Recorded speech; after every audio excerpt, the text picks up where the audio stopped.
if I had to bet on one religion as if I were betting on the stock market for the future, you have to bet on Islam. Because Muslims are intolerant. And I'm not saying that disrespectfully. Because if you're tolerant of everything, then you stand for nothing. Facts. Christians are so tolerant now. You don't believe it. They have gay pastors that I'm not even anti-gay, but if the book says don't have, like, what do you believe in now? If you're tolerant of everything, you stand for nothing. I can walk through London with a t-shirt saying Jesus is gay and nothing will happen to me. If I did the same thing with the Islamic prophet, I'd be dead before I got to the end of the street. Boom. That's how much they believe and respect. And I respect people who stick up for what they believe in. It's not even about me believing in it. I respect them because they believe and they will defend. Muslims are the only people who will defend their religion.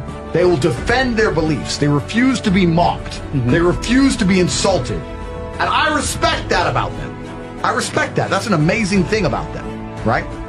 And the third point is, and I've been all around the world, some of the best countries in the world today are the first world Muslim nations. Qatar, you can go to Qatar, you can fall asleep with $1 million on your lap in the middle of the street.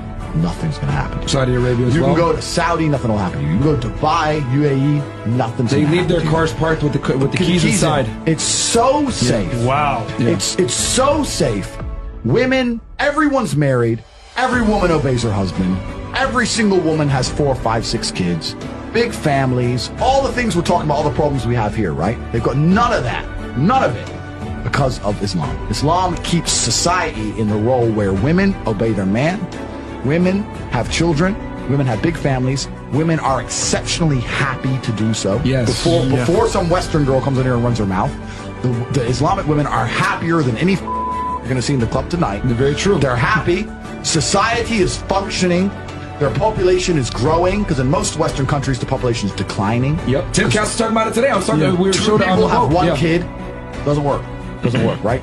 2 people need to have 3.1 kids because people die, right? People die prematurely, blah, blah, blah, blah. So we have population problems in the West. They have none of the population problems. Society is functioning. And that's what society is. Society starts at the smallest possible group. You have families, and families make a street, and that street makes a village, and that village makes a town, that town makes a city, and that city makes a country. So if it's broken at the very fundamental level, the family level's broken, then it's broken the whole way up. And that's what's happened in the West. And the first world Islamic countries have none of those problems. So if you're going to talk about a belief system that fixes issues, you need to go to Islam. And I will say this that will fix everything. I just have absolute, even though I wouldn't identify as a Muslim, I have absolute respect for the ideology, respect for the mentality, respect for the warrior aspect of it. I respect it. They don't play. They don't play. You can't insult their shit. But you can insult the church all day. You can make fun of it. There's a show on Netflix about a gay Jesus. That's a joke, right? Ha ha ha. And what do the Christians do? Nothing. Christianity is a dead religion. If you're a Christian, and I'm saying this as a Christian myself, Christianity is a dead religion which is confined to the history books. It's dying out. Your own Pope. The Pope goes up there and talks LGBTQ shit. That's crazy. It is over. You don't stand for anything. You don't believe in anything. You have no boundaries. You're walked on. You're mocked. The whole thing is a joke. Being a Christian now is nothing more than advertising you're a loser. It's a losing religion because you've lost to Islam.